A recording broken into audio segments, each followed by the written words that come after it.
Good afternoon,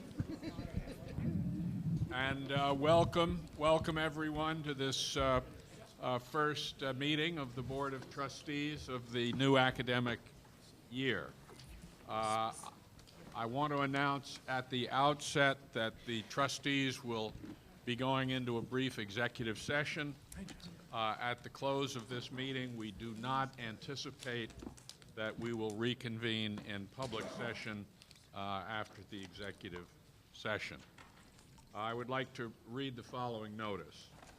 The meetings of the Board of Trustees of the City University of New York are open to the public, and the Board welcomes the interest of those who attend.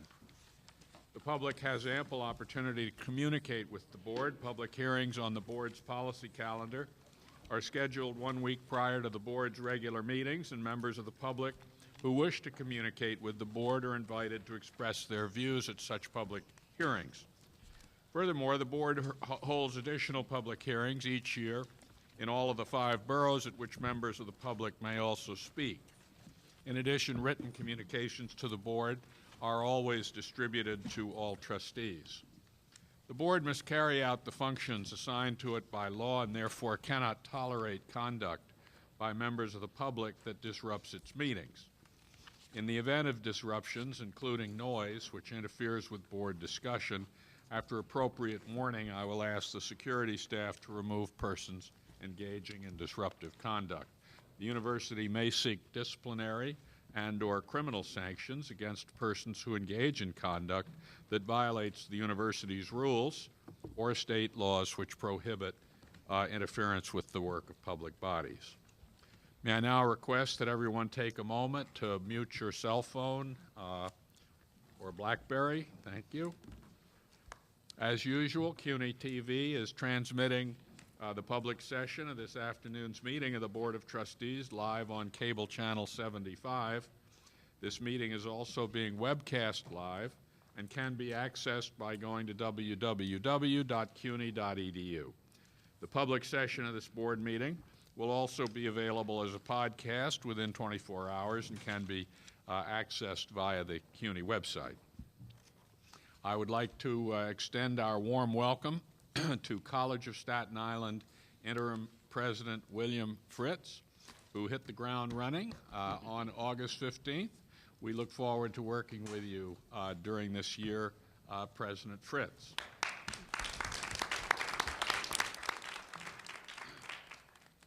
On behalf of the Board, I would like to congratulate Trustee Kathleen M. Pasilli, who will receive the Association of Community College Trustees 2012 Regional Award on October 12th. Trustee Pasilli has been a dedicated member of the ACCT since 1999, serving on key committees for multiple terms. She is also an active participant in the association's National Legislative Summits in Washington, D.C. Trustee Pasilli is a finalist for the Association-wide Leadership Award and continues to represent this board with great distinction. Congratulations.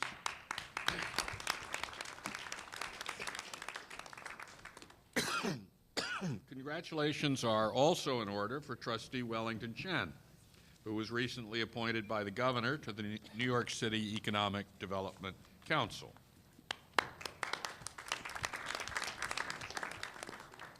The Board held its Manhattan Borough hearing on Wednesday, September 19th, 2012. Trustee Frida Foster chaired that hearing, which was also attended by Trustees Rita D. Martino, Kafui Kuaku, and Terrence Martell, members of the Chancellery and the Manhattan College presidents or their representatives. A summary of this proceeding has been circulated to the trustees and to the Chancellor's Cabinet, and a transcript is available in the office of the Secretary. I wish to extend our deepest condolences to the family of Dr. Ann Paolucci, who passed away on July 15th.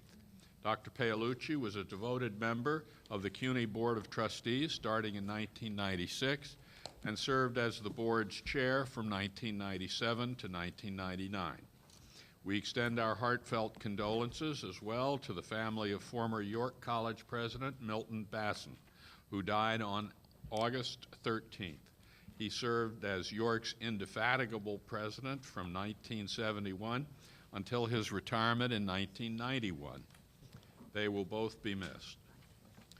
I also want to take a few moments to inform you and put on the public record some information about the high level of commitments our Chancellor currently is making at the top levels of our state and city governments.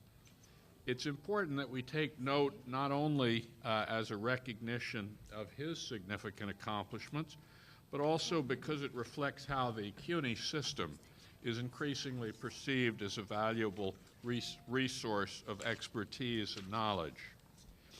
At the state level, by appointment of Governor Cuomo, Chancellor Goldstein serves as co-chair of the New York City Regional Economic Development Council. Governor Cuomo created 10 such councils last year to develop long-term strategic plans for economic growth for their regions. These councils are public-private partnerships made up of local experts from business, academia, local government, NGOs, and the like. Our chair has chaired every meeting of the council to date. A progress report is available on the governor's website, and as co-chair of the New York City Regional Council, the chancellor is a member of the statewide chairman's committee chaired by Lieutenant Governor Robert Duffy.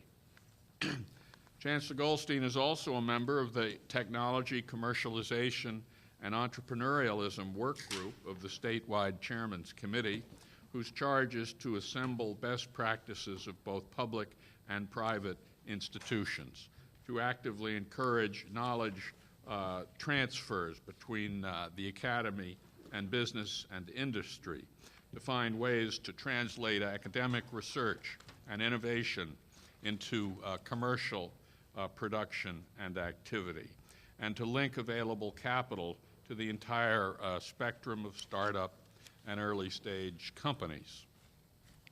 Also, by appointment of Governor Cuomo, Chancellor Goldstein is a member of the New York Education Reform Commission. This commission is examining the current structure of the state's educational system through the lens of what is in the best interests of our students. It's reviewing New York State's, the entire system, its structure, operations, processes, with the goal of uncovering successful models and strategies and developing long-term efficiencies to improve student outcomes. Chancellor Goldstein is a member of this commission's work group on teacher and principal quality and district leadership, whose charge is to examine factors in preparing, recruiting, training, and retaining high-quality teachers and principals, as well as district leadership to improve student outcomes. The Chancellor was also asked by the State Education Commissioner, John King, to serve as New York State's representative on the Advisory Committee on College Readiness of the Partnership for Assessment of Readiness for College and Careers.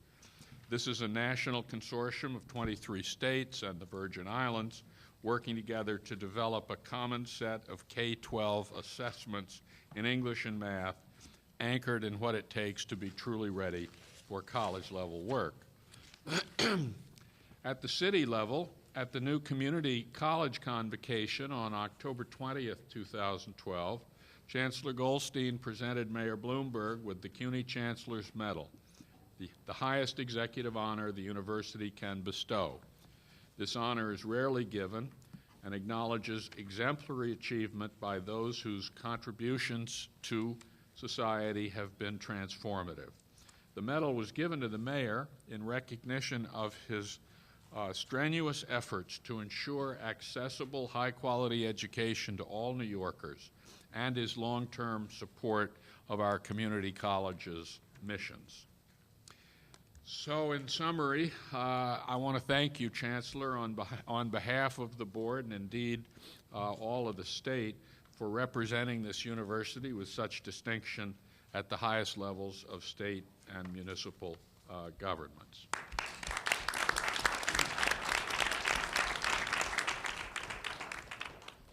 On behalf of the board, I would like to welcome Hunter College Music Studies Senior and 2012 London Paralympic Olympian gold medalist Patrick Anderson, who is here with us this afternoon.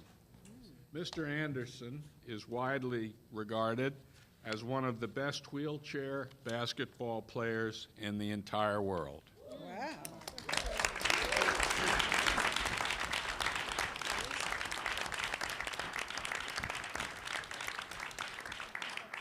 He took a break from his music studies at Hunter, where he has one semester left, to lead Canada's wheelchair basketball team to their third gold medal in the last 4 Paralympic Games. Copies of some newspaper articles about his accomplishments are at your place. Congratulations. Is Mr. Anderson with us? Mr. Anderson, would you like to say a few words? Thanks. Can you hear me? Yes. Yeah. Oh, thank you. I don't speak half as well as I play basketball, but I appreciate the chance to say a few words. I brought my medal. Great. I don't think there's time.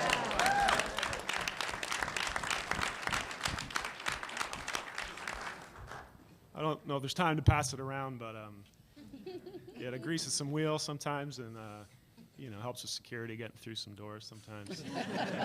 Plus, I left my wheelchair at home. I'm walking on prosthetics today in case there's any confusion. Anyway, it works like that too. I just wanted to thank, I guess, the school. As you probably know, the Olympics, Paralympics is very much a flavor of nationalism, a lot of flag waving, that kind of thing. So I obviously represent Canada, and while I was over there, I started getting emails from Hunter that President and others were following our success, and that kind of support means a lot. It really broadens the perspective, which I understand already. I went to school at the University of Illinois, Champaign-Urbana, on a wheelchair basketball scholarship many years ago. And so I'm familiar with the fact that I'm not just representing Canada sometimes, but other people and institutions and places that pass through, and people have offered their support one way or another. And Hunter definitely meets that criteria. Sorry to put it that way. But last year when I was studying, the professors were very helpful with keeping me abreast of things as I was off traveling, and the office accessibility there, as I mentioned, the music department specifically. So on a personal level, it's very gratifying to know that people are behind me, and Hunter among that group. But if I can say one more thing beyond the the personal level, I came out of retirement mostly because I was hearing word from London maybe 18 months ago about that this is going to be a real milestone for the Paralympic movement. And I don't know if many of you have given 2 seconds thought to the Paralympics in and of itself, but I wanted to, before I got kind of old and creaky, to one last chance to represent the Paralympic movement. It was really not so much about personal achievement as knowing that the Paralympic movement would have a certain platform that we hadn't enjoyed before, especially in the UK. The big BBC was outbid by this little channel company that said, we want to broadcast the Paralympics. We think we can get Britons excited about the Paralympics in its own right, rather than sort of an afterthought of the Olympics. And when I heard that, it just sort of got the ball rolling. I said, you know what, I want to be there for this moment. And it was a milestone. It wasn't a rival anywhere. But it's, on that level, it was very exciting being over there. And I think the press, I'm probably here because of the Wall Street Journal, maybe an article coming out, and people at Hunter becoming aware of that.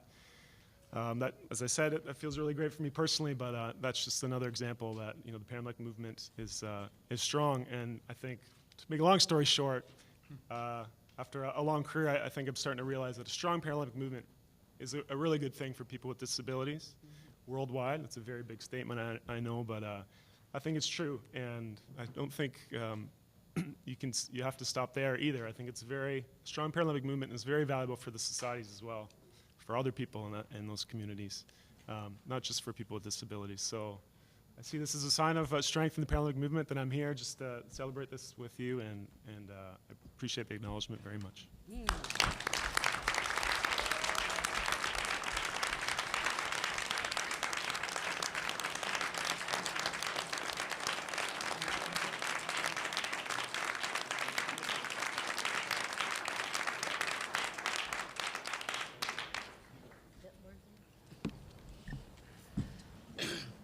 May I now call on Trustee Valerie Beal to announce college and faculty honors?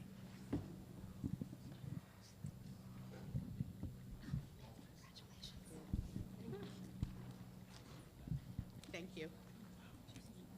Chairman Smith, I will call on Queens College Professor of Psychology.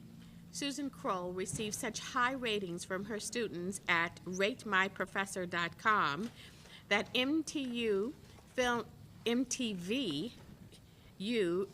filmed her on campus this summer while she was lecturing a class. The clip will be seen on MTV Best Class Ever program, which reaches more than 750 campuses and 9 million students in this country. Congratulations. The CUNY Academic Commons, a faculty-led project team at the Graduate School, was awarded the 2012 Sloan C. Effective Practice Award for Institutional Commitment and Scale at the Sloan Consortium Emerging Technologies Conference this past July, in recognition of their practices that provide evidence of innovation and replicability. The practices advance the goal of access, learning effectiveness, faculty and student satisfaction, and scalability. The core team members include George Ott, University Director of Academic Technology, and faculty member at the Graduate Center, Matthew Gold. Faculty member at NYC Tech and the Graduate Center, Michael Smith. Faculty at BMCC, Christopher Stein. Faculty at York and faculty at York College. Congratulations. Finally, Queensborough Community College Biology Sciences Professor and Chairperson Loretta Brancach-Iotas Ross was one of the 40 Vision and Change Leadership Fellows selected by the Partnership for Undergraduate Science Education, PULSE program. PULSE is a joint initiative of the National Science Foundation, Howard Hughes Medical Institute, and the National Institutes of Health. Congratulations. Mr. Chairman, that concludes my report. Thank you very much. May I now call on Trustee Kathleen Pasilli to announce student and alumni honors. Thank you, Mr. Chairman. College of Staten Island student Evelyn Okeke was one of 37 biological science and engineering students of color nationwide to be awarded a scholarship to study for a career in biomedical research. The awards are supported by the United Negro College Fund and the Merck Science Initiative. Congratulations. Meagher College student Lisette Ortiz was selected as a fellow for the National Dominican American Council and Dominican American National Roundtable's 2012 National Youth Fellowship Program in Washington, D.C. This past summer, she met with former Medgar Evers College and Lehman College student Elias Alcantara, who is now working for the White House. Congratulations. Mr. Chairman, this concludes my report. Thank you very much. You have a list of grants and gifts received by the university since our June 25th, 2012 meeting at the table and in your calendar book. I'd like now to call on Chancellor Goldstein to present his update on university activities. Thank you, Mr. Chairman. As you mentioned, the new community college opened its doors last month and held a wonderful convocation ceremony at the New York Public Library. Participating in that event was Mayor Bloomberg, New York Public Library President Anthony Marks, and New York State Board of Regents Chancellor Merrill Tisch, as well as a photograph with all the students, faculty, and staff on the front steps of the library, and the proverbial ribbon-cutting ceremony, which really went well. I want to commend President Scott Evenbeck on a wonderful event and for all the work he and his staff have done in preparation for the opening of the college. I also want to thank Executive Vice Chancellor Lexa Logue, Senior University Dean John Mogilescu, Director Tracy Mead, all the community college presidents, and everyone who helped us reach that great goal. When you think about the amount of coverage that community colleges are being given, especially in the past few years, I think it's fair to say that CUNY has been a vanguard institution in that movement, and we're just deeply pleased with the work that so many of our faculty and others in this university have done to advance not only creating awareness of this important asset class in higher education, but in the importance of community colleges in the life of our citizenry. On the enrollment front, Mr. Chancellor, members of the board, enrollment for fall 2012 is essentially flat, equal to what we experienced last fall. Overall enrollment at our baccalaureate colleges slightly up, with a decrease in graduate students balanced by a somewhat larger increase in undergraduates. At our community colleges, which had increased enrollment to record numbers in fall 2011, enrollment slightly dipped this year because, quite frankly, we're at a point at a number of our community colleges where the stress on these institutions will not allow us to really grow beyond where many of them are today.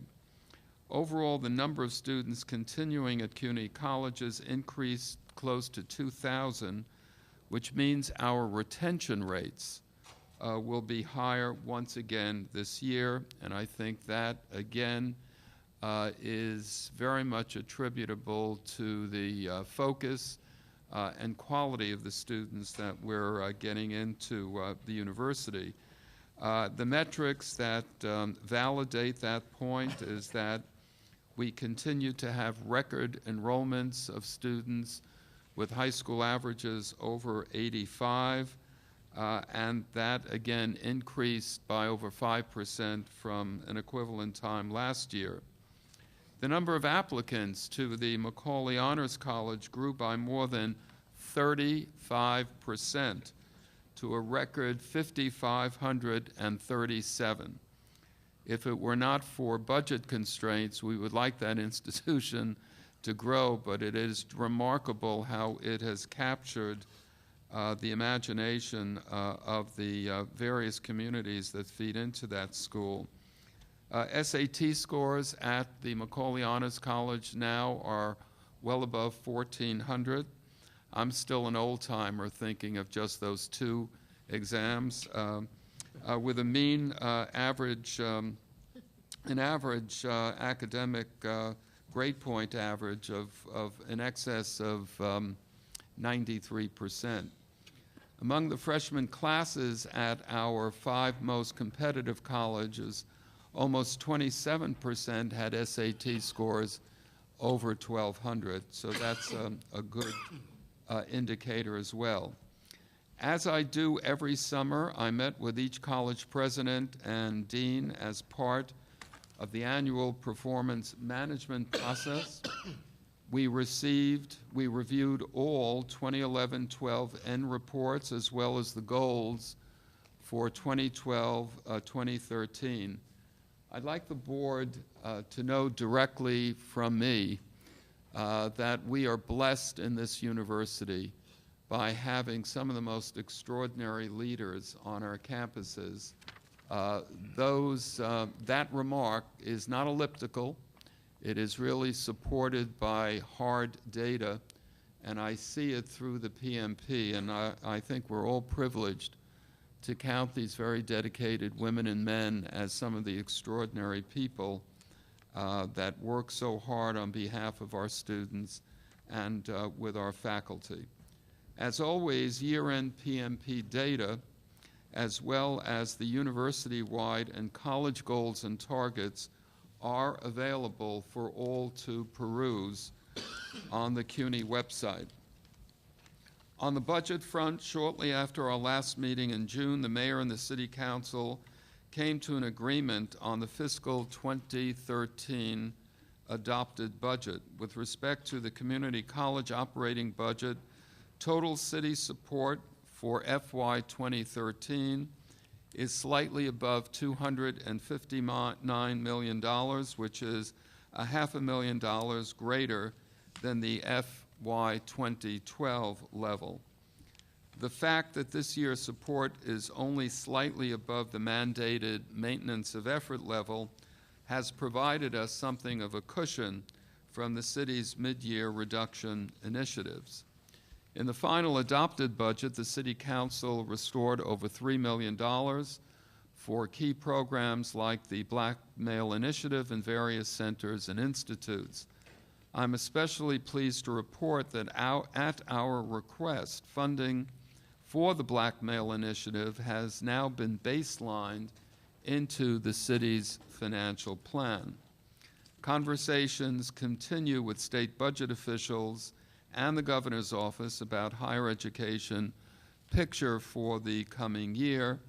Again, I continue to worry about the financial concerns stemming mainly from the federal government, which certainly migrates very, very directly into the coffers of state and city finances. With a $16 trillion debt service that we have to contend with now, which is the record in our history, with deficits of a level that we have never seen before, it is quite clear that there's going to be some contraction after the election, the federal election, and I think that's going to have something of a chilling effect given the very weak balance sheets that we all are seeing at so many of our states and municipal governments. So we're going to have to watch this very carefully. That will affect not only pass-through money, but certainly monies to support sponsored programs that our faculties have shown a great proclivity for garnering greater shares of those dollars in the last few years. September 12th through October 12th is CUNY Voter Awareness Month. October 12th is the last day you can register to vote in the November 6th general election. Under the auspices of Jay Hershenson and many people that Jay worked with, we have organized a major voter outreach program, and some of those efforts are delineated in a brochure in your packets. On the city side, the New York City Higher Education and Small Business Committees toured the Baruch College Small Business Development Center last Thursday, September 20th. This center opened in 1993. The advisors of the Baruch Small Business Development Center have worked directly with close to 17,000 businesses since their inception, helping to invest over $117 million in the area's economy and create over 6,000 jobs. And as the chairman said in my work with chairing the New York City Regional Economic Development Center, I think even more work is going to be directed towards the very good work that goes on at Baruch, goes on at LaGuardia Community College, New York City College of Technology, and others where we have small business development centers. There will be a joint hearing on September 21st of the New York City Higher Education and Civil Rights Committees on the topic, what are public and private higher education institutions doing to improve faculty diversity and academic leadership?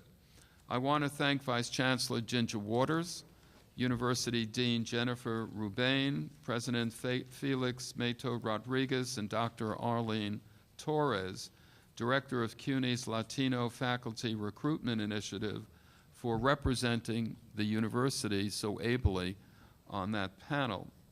There will be a joint hearing with the New York City Council Committees on Higher Education Technology and Economic Development on Friday, September 28th.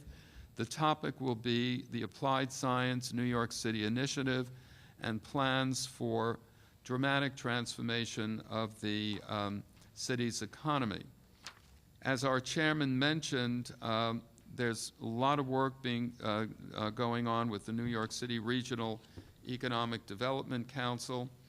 With the expert help, and I'd like to put this into the record, Mr. Chairman, we could not be where we are with without the very able assistance, especially of University Associate Dean Suri Deitch, who has been enormously helpful in putting together, along with Kathy Wild, a 2012 progress report of our council.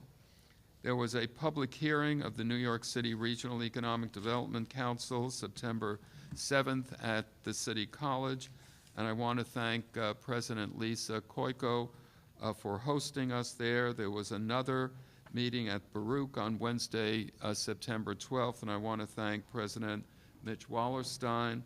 And lastly, thank you, President Keyes, for representing the council so ably with Stuart Applebaum at the Governor's Regional Council Summit in Albany on August 21st, and I was unable to be at that particular one. The Governor has announced that he will visit all 10 regions. Beginning in early October, we will host the Governor the week of October 15th for him to hear oral presentations about the projects that we are recommending for capital infusion and for Excelsia tax credit consideration, and participate in a tour of the implementation activity and priority projects. Chairman Schmidt also mentioned our participation in the new New York Educational Reform Commission, which has been extremely active over the summer. Our friend Richard Parson is chairing that commission. We held our first meeting on June 26th. Many meetings have taken place over the summer and through October, and we are taking a leadership role in an important work group on teacher and principal quality and leadership in that high-profile commission that the Governor has put together. There are a few important building openings and dedications that took place so far this semester, and I just want to bring to everyone's attention, and which will reflect the continuing modernization of CUNY with respect to its facilities, and the extraordinary work of our own Vice Chancellor Iris Weinschall and her staff. I don't think all appreciate how hard, dedicated, and creative Iris has been with this important work. We have never seen so many wonderfully designed, on-time budgets, magnificent facilities, and so much of that is due to Iris, her doggedness, and her insistence on quality and accountability. So, Iris, really thank you for the work that you do. I'd like to congratulate Antonio Perez on the successful opening of Fitterman Hall last month. We dedicated this with the official Borough of Manhattan Community College Community Advisory Committee, and it was a magnificent event, a little chilly, but nonetheless, all were very pleased to be there. And we were pleased to be with President Carol Barote Joseph, who hosted us at the ribbon-cutting ceremony of Bronx Community College's North Hall and Library. We were joined at that event by trustees Valerie Beal, Hugo Morales, and Terry Martell, and thank you all for being there. If you have not seen this building, You must see it. It is absolutely breathtaking. I can assure all of you that there does not exist a community college in these United States that has a building as exquisitely designed and built as this building. So I hope all of you can attend. This past Saturday, there was a ribbon-cutting ceremony at the new site of CUNY in the Heights in Idwood, Washington Heights. Congratulations to Presidents Felix Matos Rodriguez and Antonio Perez on that wonderful occasion. And I would also like to thank Trustee Hugo Morales for his undivided attention in that particular project. On the horizon, there's more stuff coming. President Ricardo Fernandez is planning the dedication ceremony for Lehman College's new science facility on Friday, October 12th, and Dean Michelle Anderson is getting ready for the CUNY School of Law ribbon-cutting ceremony for the new building in Long Island City. That will take place on October 22nd in the new Day Fields Auditorium.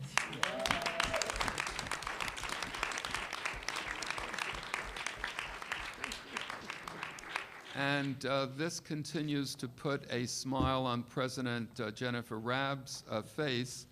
I'm pleased to note that on Monday, September 10th, we participated in a wonderful event called by the mayor, announcing, along with the representatives of Memorial Sloan Kettering Center, plans for a new outpatient cancer center facility and a proposed new science building for Hunter College. It's been a long time, Jennifer. We have a lot of work left to do. We're not funded fully from that, but we're hoping that that will take place as well.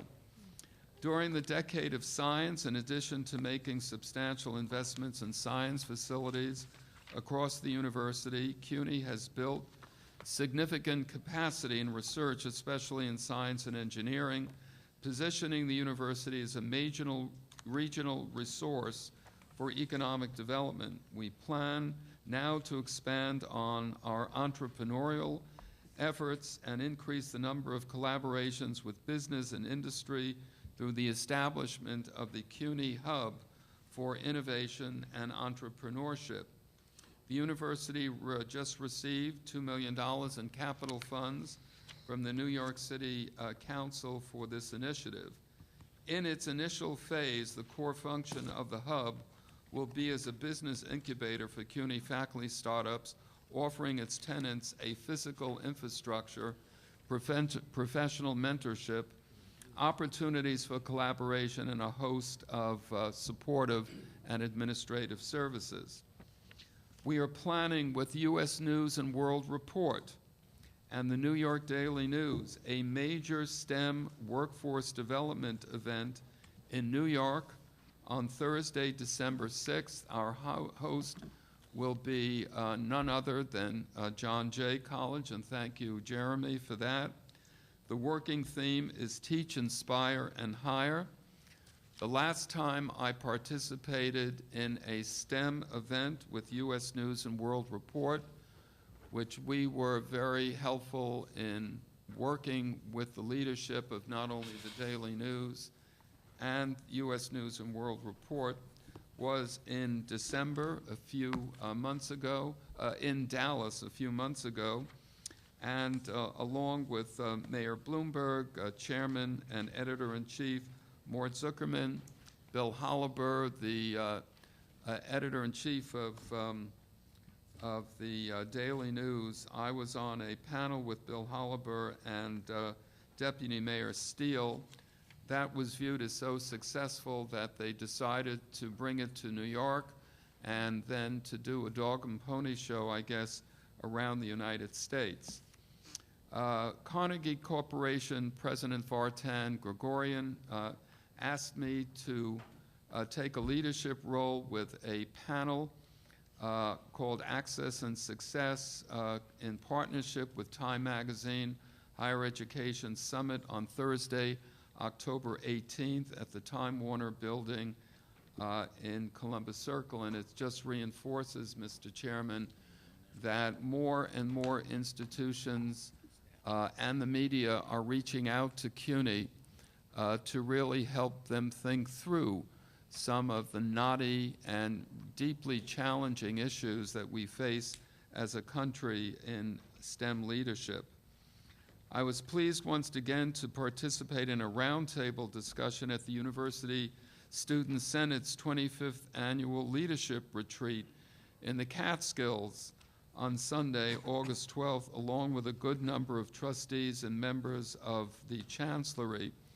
I must say that I was truly emboldened and so pleased that the student leaders were mature, thoughtful, and candid about their concerns, their hopes, and their aspirations. And if Kafui were here tonight, I would like to acknowledge his leadership as well in that important event. And finally, Mr. Chairman, I'd like to congratulate President Regina Peruggi on Kingsborough Community College becoming one of 10 finalists, this is nationwide, for the 2013 Aspen Prize for Community College Excellence, a recognition of high achievement and performance in America's community colleges. That's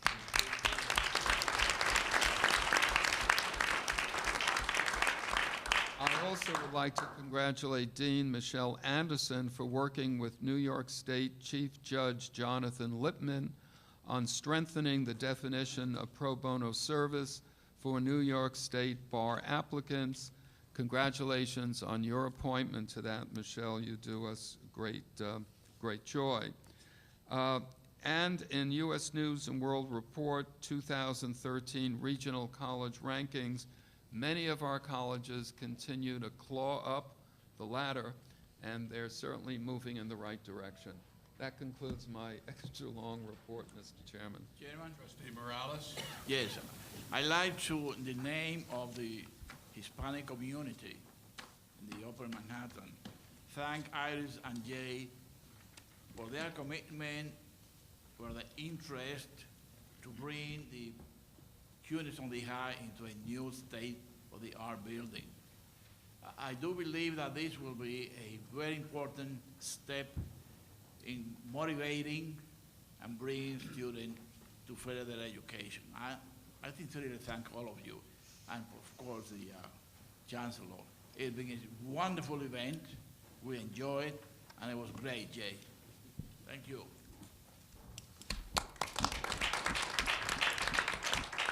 Other comments or questions for the Chancellor? I would like to just underline what the Chancellor said about the tremendous progress of the building program that we're in the midst of here for the past 3 or 4 years.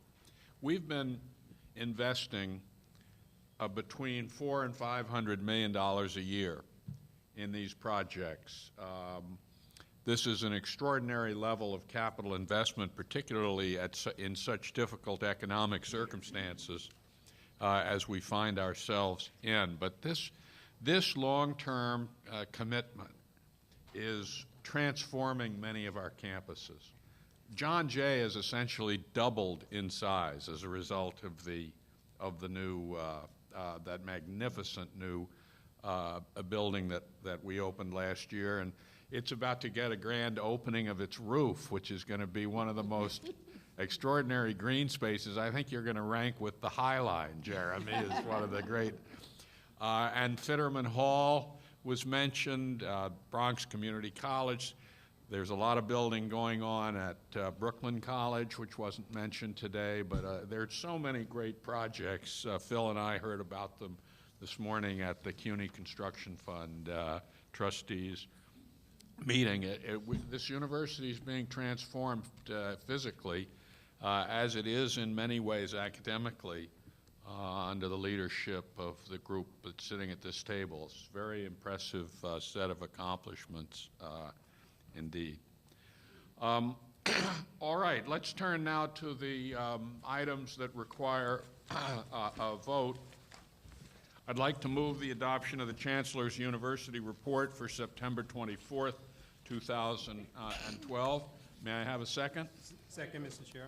Are there questions for the Chancellor on that report? If not, all in favor say aye. Aye. Any opposed? Abstentions? That carries.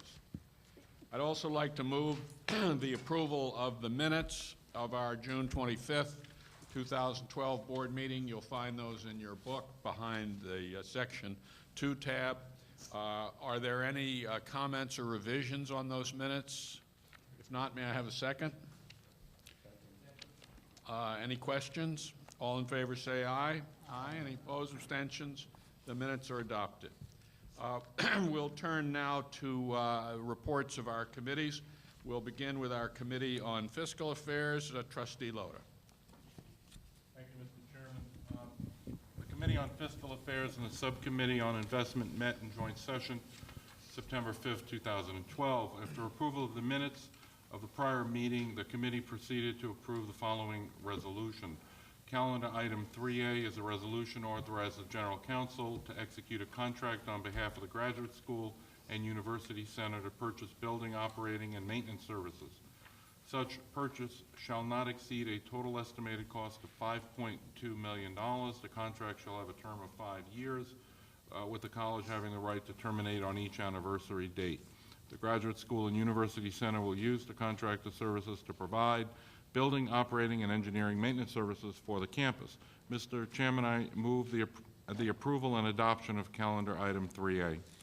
Thank you. May I have a second? Second. Are there questions for the committee on item 3A? Not all in favor, please say aye. Aye. Any opposed? Abstentions? 3A carries. Calendar item 3B is a resolution requesting that the Board of Trustees of the University approve the draft City University, State University of New York report related to community college chargebacks, authorize the Chancellor or designee to make such changes to the draft report deemed necessary or appropriate, authorize submission of the final report to the legislature, and authorized efforts to develop a uniform chargeback methodology. The report has been presented to the State University of New York Board of Trustees for their approval as well. Mr. Chairman, I move the approval and adoption of calendar item 3B. I'll second that. Are there questions on the chargeback report? Not all in favor, please say aye. Aye. Aye. Opposed? Abstentions? 3B is adopted. Following the approval of the action items, Associate Vice Chancellor Matt Sapienza gave an update on both the state and city budgets. Following the report, the Subcommittee on Investments was convened. After the approval of the minutes from the prior meeting and a performance update for fiscal year ending June 30th, 2012, the meeting was adjourned to go into executive session for review and recommendation with regard to the international equity portfolio. After resuming the public meeting, the subcommittee approved the international equity asset class and approved recommendations to hire 2 additional managers, as well as the proposal to equal weight the 4 managers in this program. Mr. Chairman, this concludes my report. Thank you very much. We'll turn next to the Committee on Faculty, Staff, and Administration. I'll call on Trustee Valerie Beal. Thank you, Mr. Chairman. I will now present the items that the Committee on Faculty, Staff, and Administration considered at its meeting on September 6, 2012 for the Board's approval. Please note that there is one added policy item that will be presented to the Board at the end of my report. Item 4A amends the governance plan of Brooklyn College to make changes to the composition and function of the college's Council on Administrative Policy, clarifying that the number of voting administrators may not exceed the number of department chairpersons. The amendments also make more explicit the composition, function, and responsibilities of the Committee on Personnel and Budget. These amendments were approved by the Brooklyn College Policy Council and are recommended by the college president. The Board Committee on Faculty, Staff, and Administration recommends their adoption. Mr. Chair, I present item 4A for the Board's consideration. I'll second that. Are there questions on the governance plan? If not, all in favor say aye. Aye. Any opposed? Abstentions? That carries. Thank you. Item 4B involves amendments to the governance plan of the Graduate School and University Center to update the plan and codify current practice. Most notably, the proposed amendments clarify the functions of the Graduate Council, stating that its role is to formulate educational policy for graduate work in doctoral programs at the graduate school only, and not at the other CUNY colleges that had graduate programs. They also stipulate that membership of the Graduate Council will be specified in the Graduate Council bylaws rather than the governance plan. The amendments were approved by the Graduate Council, are recommended by the President, and favorably considered by the Committee on Faculty, Staff, and Administration. Mr. Chair, I present item 4B for the Board's approval. I'll second that. Are there questions on the Graduate Center governance plan? If not, all in favor say aye. Aye. Any opposed? Abstentions? That carries. Items 4C, D, and E are naming opportunities associated with Hunter College, which I will present as a group. They are the Clara and Larry Silverstein Student Success Floor and the Clara and Larry Silverstein Library Lobby Foyer at Hunter College. The Dr. Stowe Whitman Hausner Student Study Room at Hunter College High School, and the Corrine and Arnold Barsky Family Lobby at Roosevelt House. The gifts associated with these namings total more than $5 million. The Committee on Faculty, Staff, and Administration has reviewed them and recommends their approval. Mr. Chair, I present items 4C, 4D, and 4E for the Board's consideration. I'll second those. Are there questions on any of those items? All in favor say aye. Any opposed? Abstentions? Those items are adopted. Items 5F and 5G are requests for honorary degrees, which we considered as a courtesy to the Committee on Academic Policy, Programs, and Research, which did not meet in September. I will also present these items together. An honorary doctorate of human letters for Tenzin Gyatso, 4th Dalai Lama of Tibet, to be conferred by Hunter College on October 19, 2012, and an honorary doctorate of science for Dennis Leota to be confirmed by Queens College on October 11, 2012. Mr. Chair, I present items 5F and 5G for the Board's consideration. We've got items 5F, which is the honorary degrees. I think that's the only item Yeah. up at the moment. I'll second that. Are there questions on the honorary degrees? All in favor say aye. Opposed? Abstentions? The honorary degrees.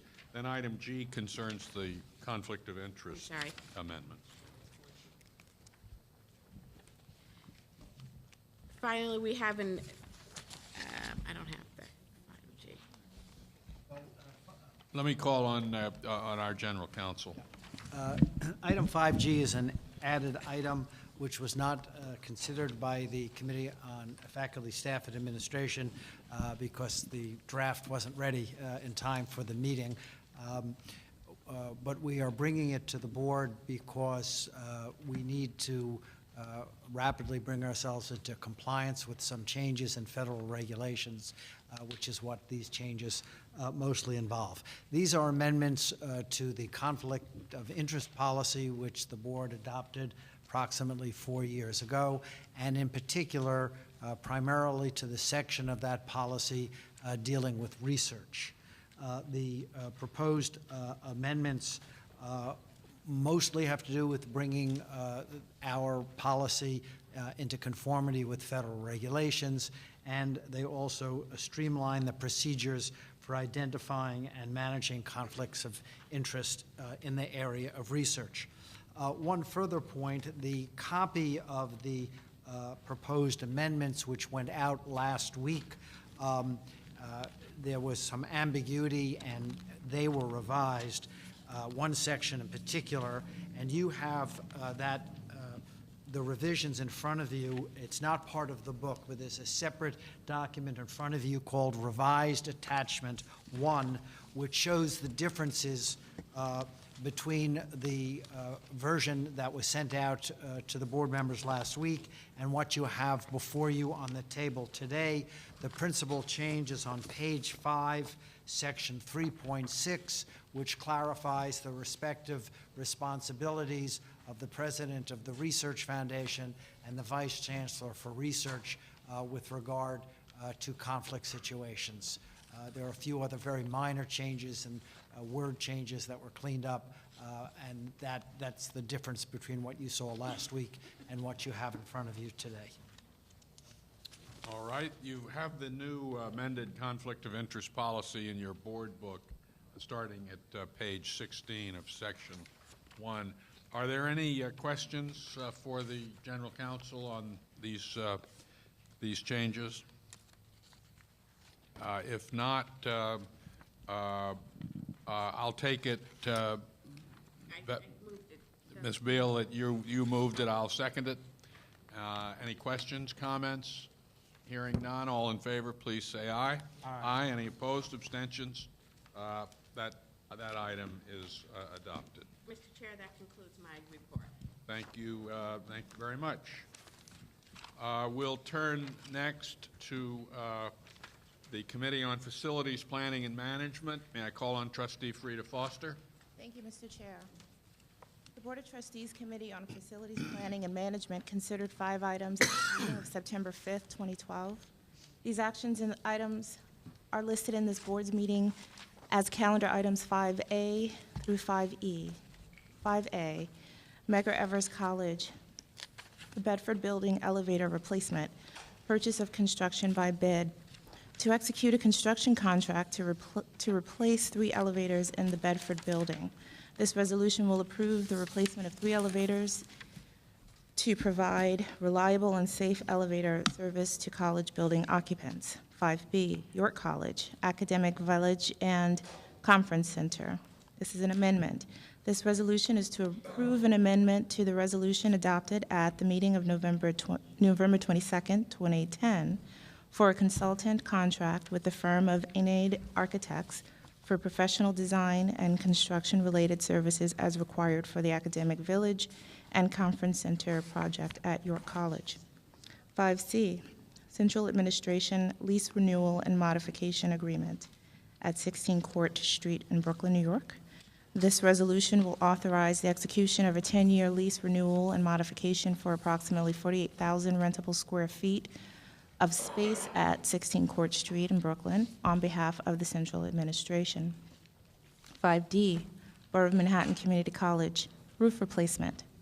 This resolution will authorize the City University Construction Fund to execute a construction contract for the installation of new roofs at the main campus building. 5E, City University of New York, City of New York Property Agreement.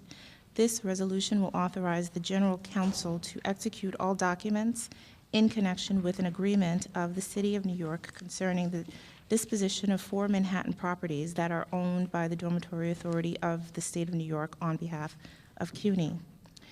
The Brookdale campus of Hunter College, located at 1st Avenue and 25th Street. The Master of Fine Arts building site at Hunter College, located at 450 West 41st Street.